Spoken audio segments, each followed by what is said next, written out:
All right, this is the copyright disclaimer. Copyright disclaimer under Section 107 of the Copyright Act of 1976. Allowance is made for fair use for purposes such as criticism, comment, news reporting, teaching, scholarship, education, and research. Fair use is a use permitted by copyright statute that might otherwise be infringing. And this video is not for any monetary gain. It is explicitly for the reasons stipulated in the Copyright Act of 1976 under Section 107.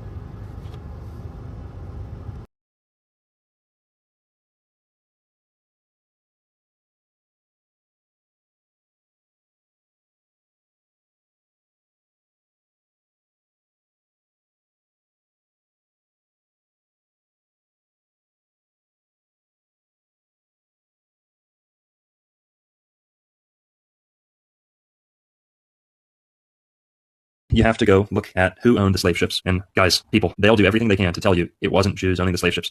It was Jews owning the slave ships. I've checked. I've looked through the logs, not just the conspiracy stuff. Go look at slave ship logs that are available. Go look at the registrations on the ships. Go look at who was in control of the ports: Charleston, South Carolina, New Orleans, and St. Augustine. Those were the big three. Those were the big three. And that's where most of the slaves were coming in. The Southern plantation slaveholding culture was not a Christian, white, Southern United States thing. It was a Caribbean, Jewish way of life.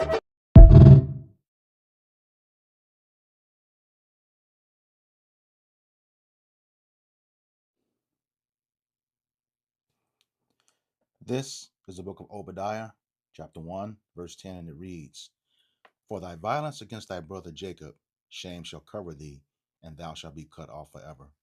Giving all praises, glory, and honor to Yahweh, Bahashem, Yahweh Shai, Bahashem, Rahakakwadash.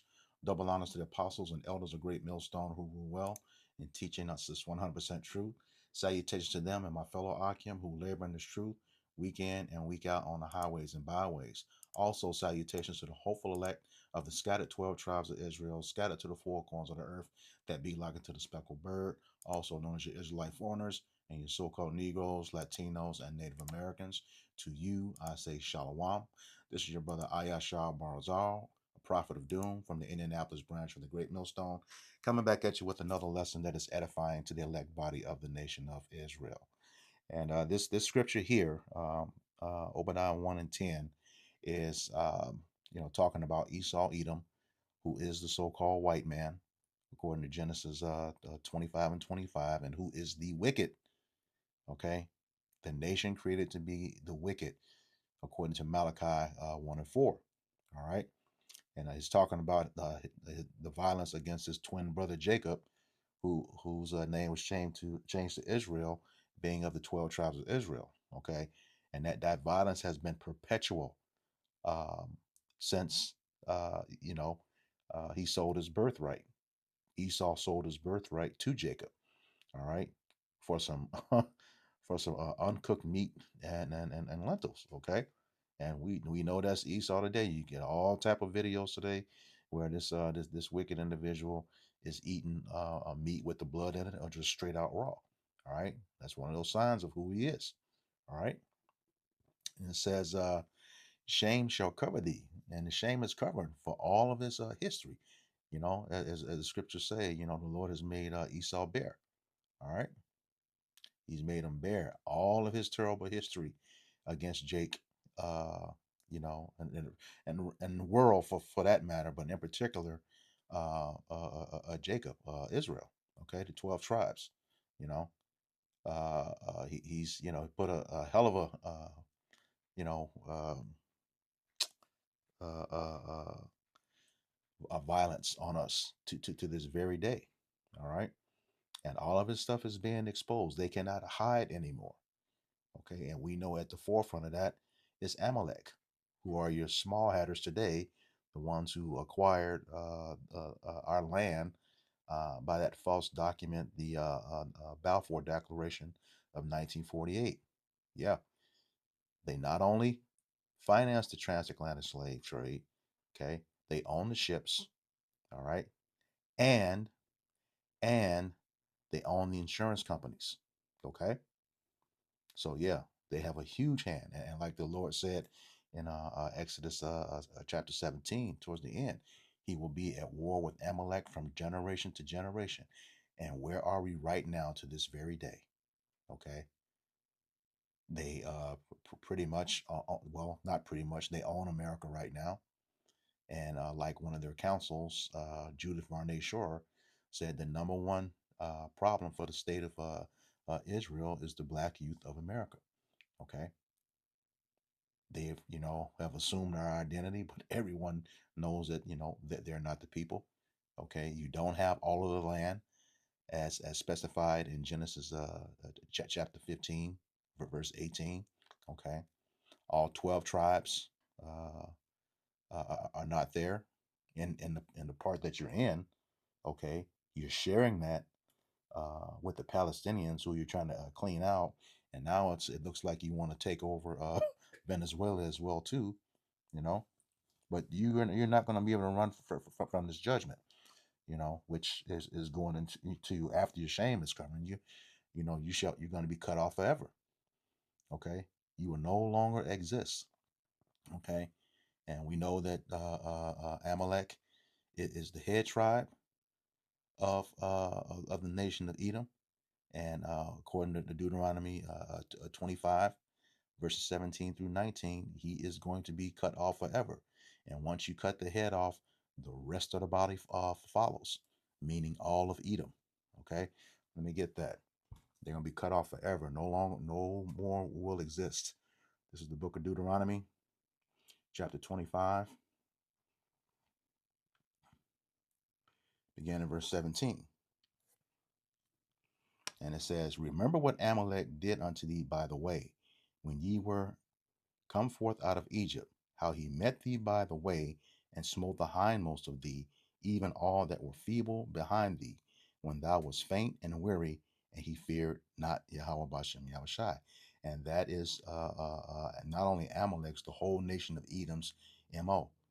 Okay. They always prey on the weak. All right. Any situation, you know, when it's a level playing field, they are going to lose that battle. Okay. But that's why they have to be cunning and conniving. You know, they come after the children, and they come after the women. And when it's against a single Jake who is able body, either they have to outgun them or they have to outman them. Okay, because almost 100% of the time they're not going to win that battle unless they have a special skill set that Jake does not have, and even that's questionable, you know, considering a raw strength. All right, it says verse 19. Therefore it shall be when Yahweh thy power has given thee rest from all thy enemies round about, and the land which Yahweh thy power giveth thee for an inheritance to possess it, that thou shalt blot out the remembrance of Amalek from under heaven. Thou shalt not forget it. So while they're telling us not to forget that psyop that happened around World War II, okay, we should not forget what they did to us. And notice here, he says he will give us rest from all of our enemies round about, okay, in the land which Yahweh thy power giveth us for an inheritance. Okay, that's the land that's being occupied right now. Like I said in Genesis chapter 15, verse 18, the land that was given to Abraham was from the great river of Egypt all the way over to the Euphrates. Okay, so it's not just that small portion that that they're occupying right now. It's much more than that, much more than that. And he told us not to forget it. So once again, um, it's going to say, and Amalek, who's the head tribe of Edom, according to who's the first of the nation, according to Numbers 24 and 20. I don't have to get that. We go through that every week. Once the head goes, the rest of the body follows. Okay, so, and in this case, the rest of the nation. Okay, it said he shall be blotted out of remembrance, Amalek. Thou shalt blot out the remembrance of Amalek from under heaven. Yeah, This is why they're coming after the true Israelites. Okay. And like I said, he will be blotted out. All right. This is going back to the book of Obadiah, chapter 1. It's only one chapter, verse 18. All right. And it says, "And the house of Jacob, that's the southern kingdom, shall be a fire, and the house of Joseph, which is the northern kingdom, a flame, and the house of Esau for stubble. And they shall kindle in them and devour them, and there shall not be any remaining of the house of Esau, for Yahweh Bashem Yahushai have spoken it." All right. So once, the Lord comes back and you go into captivity, according to Revelations 13, 9, and 10, okay, and you serve in that captivity twice as long and twice as hard as we did, but in righteousness, that's according to Revelations 18, verses 5 and 6, okay. You can read that on your own, it's pretty straightforward. Okay, once that happens, then Obadiah 1 and 18, when your slavery has come to an end, you're going to be rounded up by the Israelites, okay, both the southern and the northern kingdom. But by that time, we're going to be one nation again, as it's stated in Ezekiel 37. Okay, we're going to be one nation again, and then you're going to be gotten rid of, never again to be upon the face of the earth or rule again. You can get that in Isaiah chapter 14, verses 21 and 22. You will never rule again. All right. So without further ado, I'm going to go ahead and get to this article. It's one from one of our notable sites that we get this history from. And I just recently found out they have a YouTube page too, EJI, which means Equality Justice Initiative. All right. It says, on this day, January 7th, 1807. So this is roughly 219 years ago. Okay.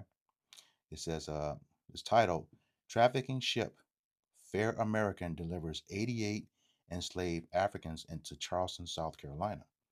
All right.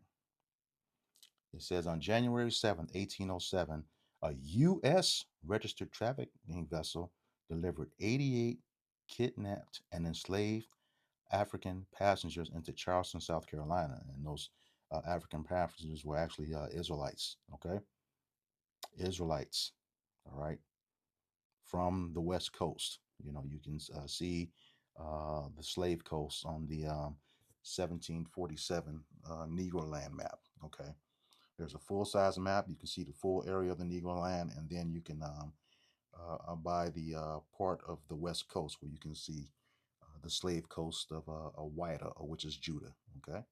1747 Negro land map. All right. It says the ship. Oh, notice here it says U.S. registered. Okay. So, like we keep telling you, Jakes, you're looking for reparations from this government. This government has consistently played a hand in our demise. Okay. You're asking people who went through great lengths to have you to build their wealth to ask them to give it back. That ain't gonna happen. That's not gonna happen. They'll pay everybody else, but then they're not gonna pay you, Jake. All right. And hopefully you figured that out by now. But some of you all are still so damn ignorant, you won't. All right. It says the ship named Fair American, nothing fair about that stuff. All right, originally kidnapped 101 Africans from Yes de los, an island chain off the coast of contemporary Conakry, Guinea, in West Africa. All right, yep. So West Africa is where we came from. It says or where we not where we came from, but where the slave coast was, where we were loaded up and brought over here. All right. It says, however, nearly 15% of these forced passengers perished on a grueling journey across the Atlantic. It says the port of Charleston imported more enslaved Africans during the transatlantic slave trade than any other city in North America. That's why it's the way it is today. You know, South Carolina, Alabama, Louisiana, a lot of those southern states are still very, very racist to this day. All right. I mean, and blatantly, you know. All right. It says, from its beginnings as a British proprietary colony in 1663, South Carolina entrenched the institution of chattel slavery. South Carolina's proprietors incentivized enslavers to immigrate, offering 10 to 20 acres of free land for every enslaved black person that a white settler forcibly brought to the colony. Wow. All right. Yeah, this. Yeah, y'all got to pay for this, and you're going to. All right. It says by 1720, South Carolina was importing an average of 1,000 enslaved Africans annually. This figure rose to 3,000 by 1770. By the middle of the 18th century, enslaved people made up more than 70% of Charleston's population. Okay. That's why you started getting these amendments in, just in case there was a slave uprising. They brought so many over, they you know, outnumber themselves.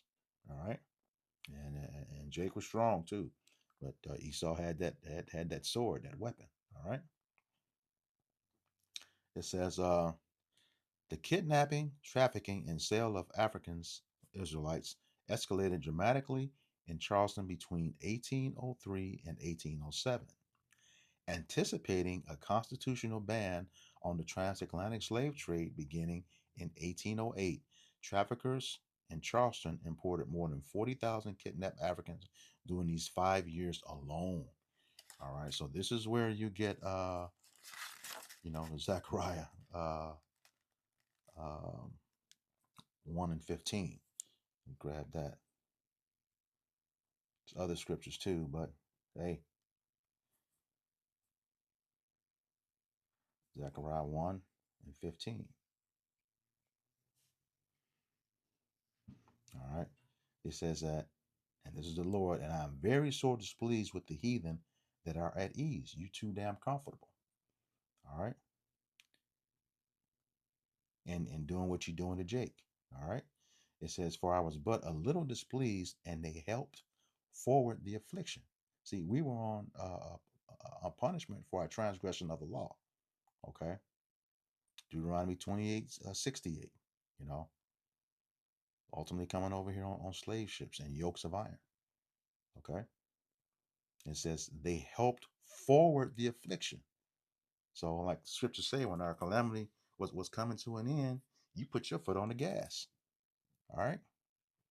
But once again, uh, Manifest Destiny has a part two, and you're not gonna like it whatsoever. All right. There's nothing you can do about it because it's coming. All right. It says the 88 kidnapped Africans trafficked into Charleston on this day was some of the first in 1807, a year that would see more than 21,000 kidnapped Africans trafficked through the port.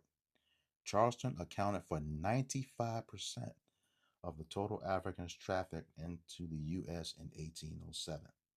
All right. It goes on, it says, as mortality rates on the fair American illustrate, the Middle Passage subjected kidnapped passengers to brutal, traumatic conditions, with many perishing before reaching North American shores. It says at least 13% of all kidnapped Africans destined for Charleston during the transatlantic slave trade died during the Middle Passage.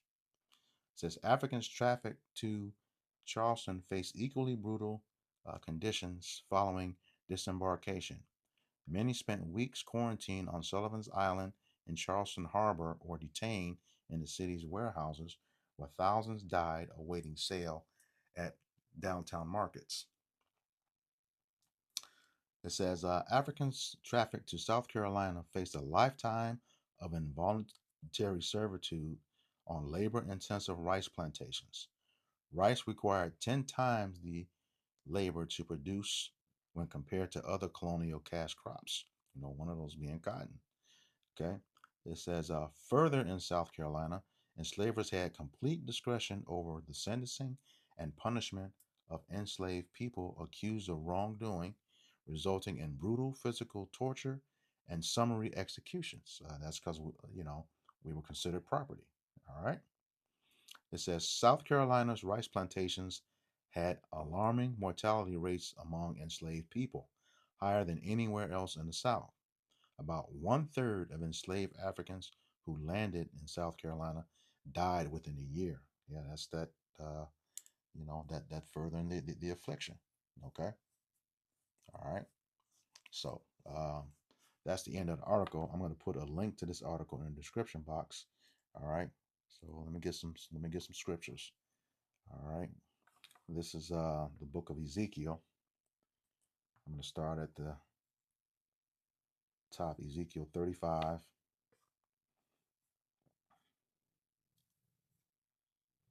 and begin at verse 1. It says, Moreover, the word of Yahweh Bashem Yahushai came unto me, saying, Son of man, okay, prophet, okay, Ezekiel, set thy face against Mount Seir and prophesy against it. And Mount Seir, we know, was the home that was given to Esau, Edom, by the Lord, okay? Mount Seir, okay? It's called Petra today. All right, and if you look at the architecture over there, it matches, all the architecture of ancient Greece and Rome, and now America. So you know it's the Edomites, and it's got eagles sitting right on the top of it. All right, it says, "Set thy face against Mount Seir, and prophesy against it, and say unto it, Thus saith Yahweh our power: Behold, O Mount Seir, I am against thee, and I will stretch out mine hand against thee, and I will make thee most desolate." Yeah, he's gonna waste you. All right, just like it said in Obadiah 1 and 18. All right. It says, I will lay thy cities waste, and thou shalt be desolate, and thou shalt know that I am Yahweh, Yahweh Bashem Yahushai. And how they gonna know? Because right now, the earth is given into the hands of the wicked, according to Job 9 and 24. And right now, this devil looks unbeatable. You see, that happening and what just happened in Venezuela. But yeah, they know. They know their time is up because the same president just did what they did to Venezuela. He also, at the end of 2019, uh, created the Space Force. That's not going to work. You know, we already saw when they shot one of those Hellfire missiles at a chariot and what it did to it. Okay. Not only did that missile bounce off, the chariot somehow consumed it. The parts that exploded, he pulled it in with it, and hey, you know, uh, it just disintegrated. Okay, that's cool.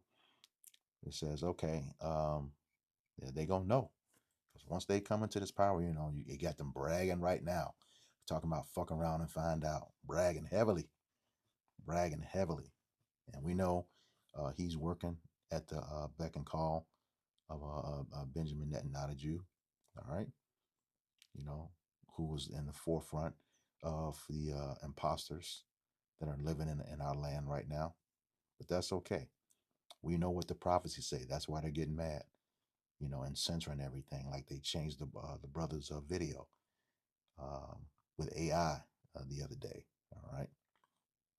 So yeah, they're very afraid right now and through for the most part. The prophets know exactly what's happening. So we're just sitting back and letting it play out. Okay. Staying diligent. All right. Striving till death, to this truth, because we know the Lord gonna fight for us. All right. Verse 5, it says, Because thou hast had a perpetual hatred and hast shed the blood of the children of Israel by the force of the sword. That was Esau's blessing. Genesis chapter I think it's 27. Yeah. Beginning of verse 39 through 41. His blessing was a sword. Okay.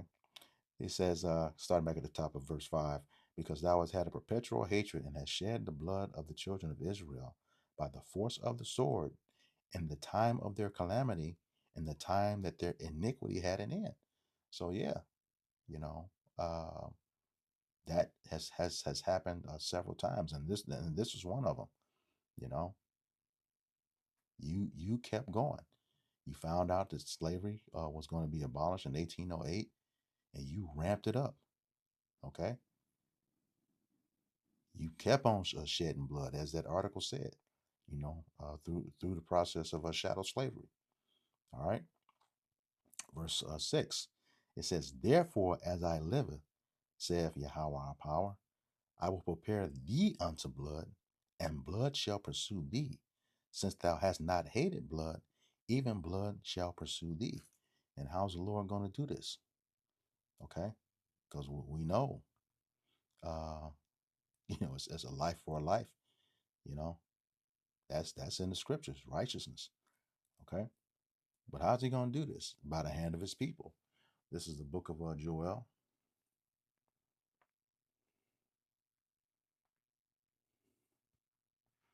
chapter 3, beginning in verse 19. It says, "Egypt shall be a desolation." And Egypt, in this case, meaning the house of bondage. Okay. Mizraim, straits, of a place of difficulty. All right. And that's where we are in this land.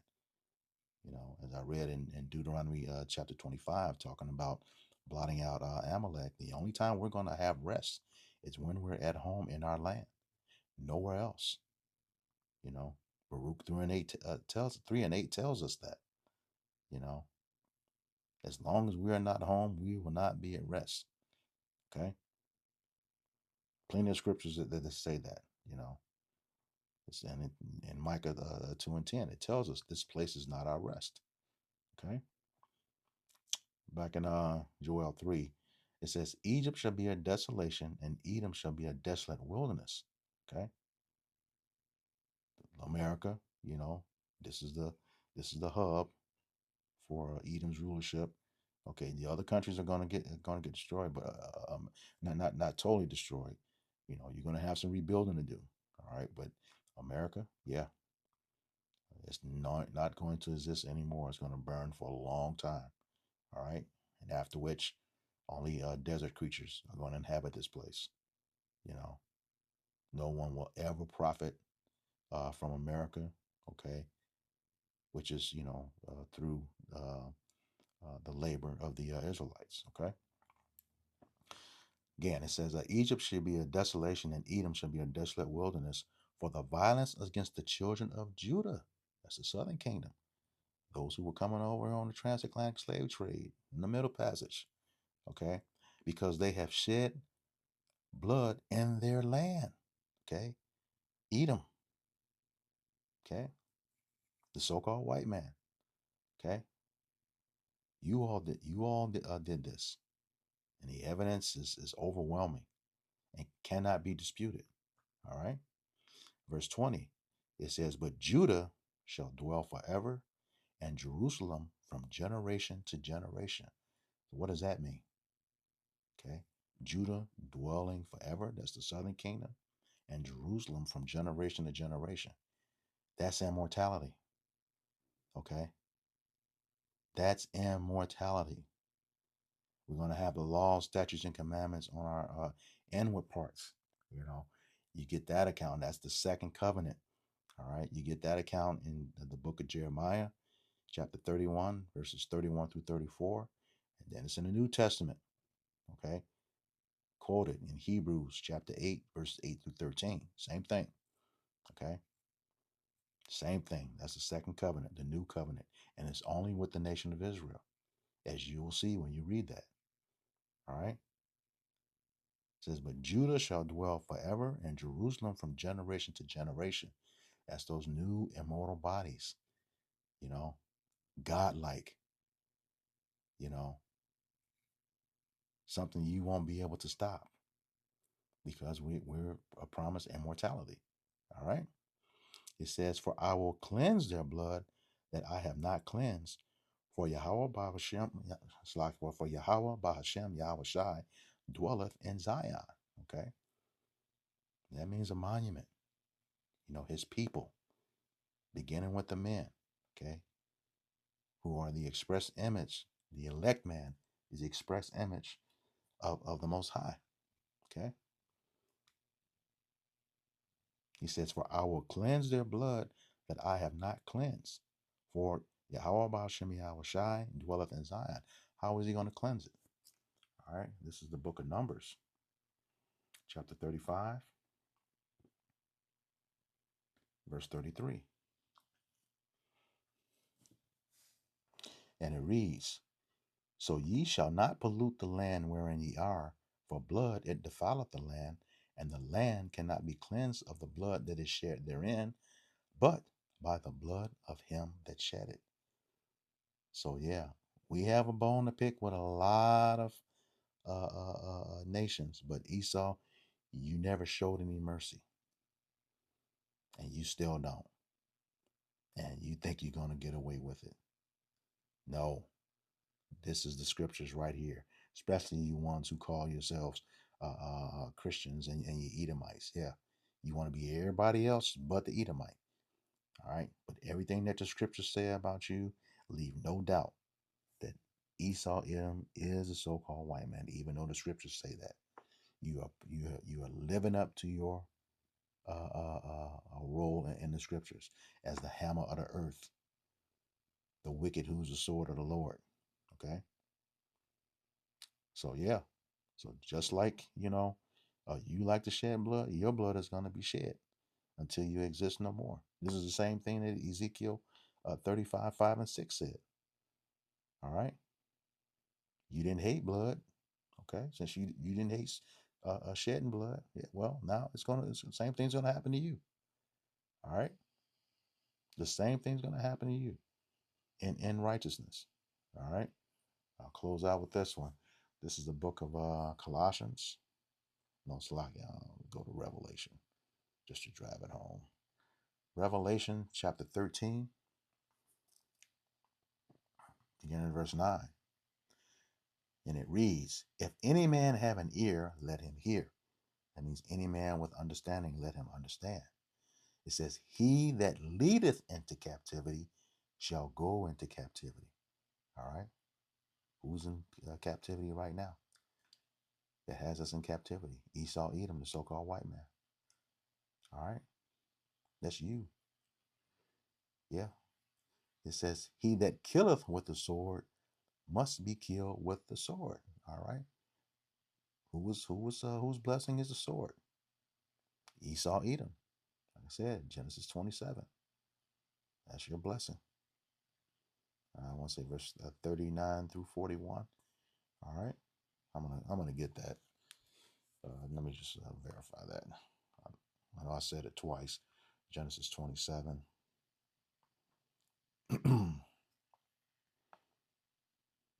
Verse 39.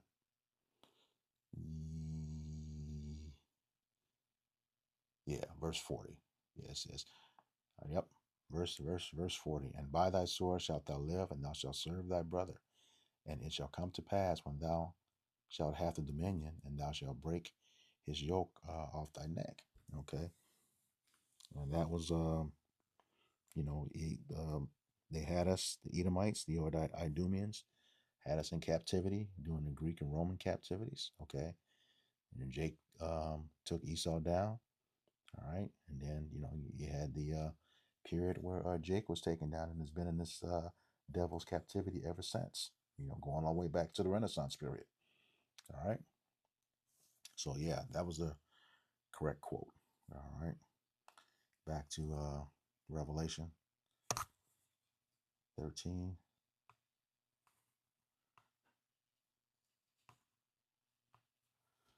All right, 10. It says, "He that leadeth into captivity shall go into captivity, and he that killeth with the sword must be killed with the sword. Here is the patience and the faith of the saints." Who are the saints? The Israelites. All right. The Israelites are the saints, no one else. Let me grab that precept. It's a couple of them. Go with Psalms 50 and 5 first.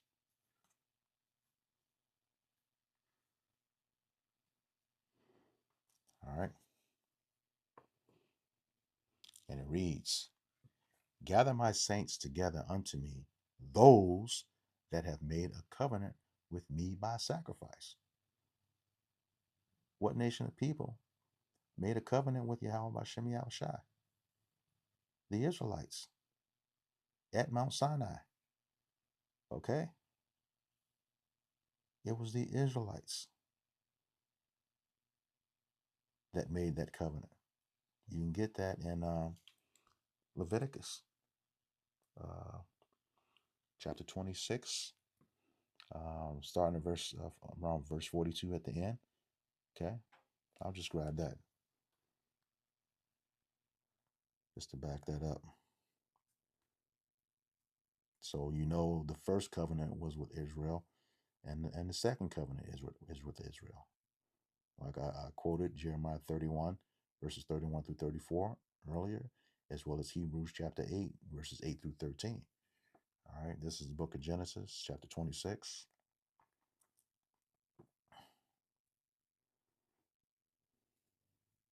Salakia, Leviticus chapter 26, again at verse 42. Okay.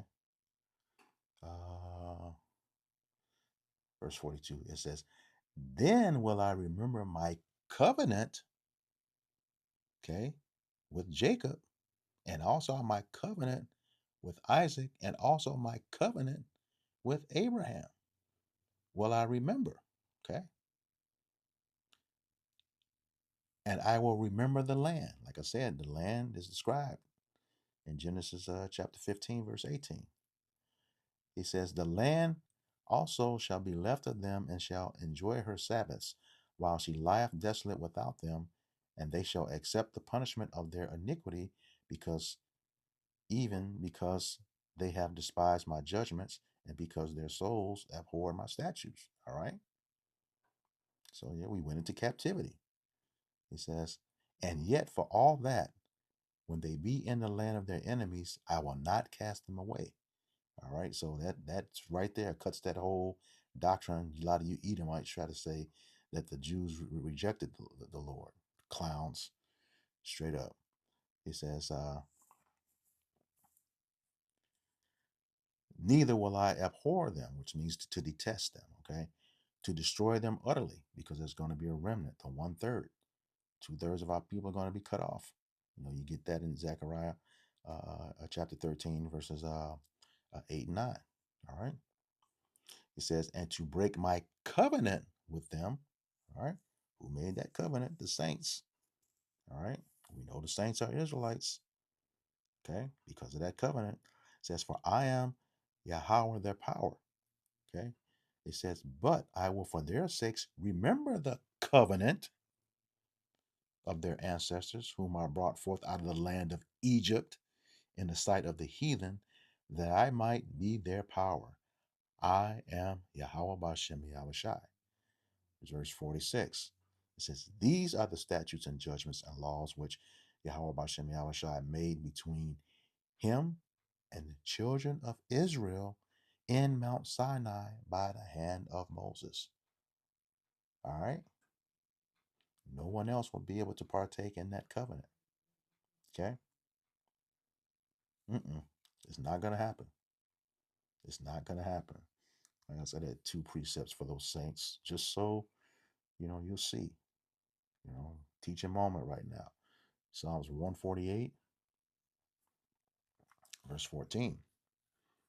Okay. It says, He also exalted the horn of his people, the praise of all his saints, even of the children of Israel, a people near unto him. Praise ye Yahweh Bashem Yahushai. All right. So with that, I hope this lesson was edifying to the elect body of the nation of Israel. Once again, going to give all praises, glory, and honor to Yahweh, Bahashem, Yahweh Shai, Bahashem, Rahakakodash. Double honors to the apostles and elders, great millstone who rule well, and teaching us this 100% truth. Salutations to them and my fellow Akim who labor in this truth week in and week out on the highways and byways.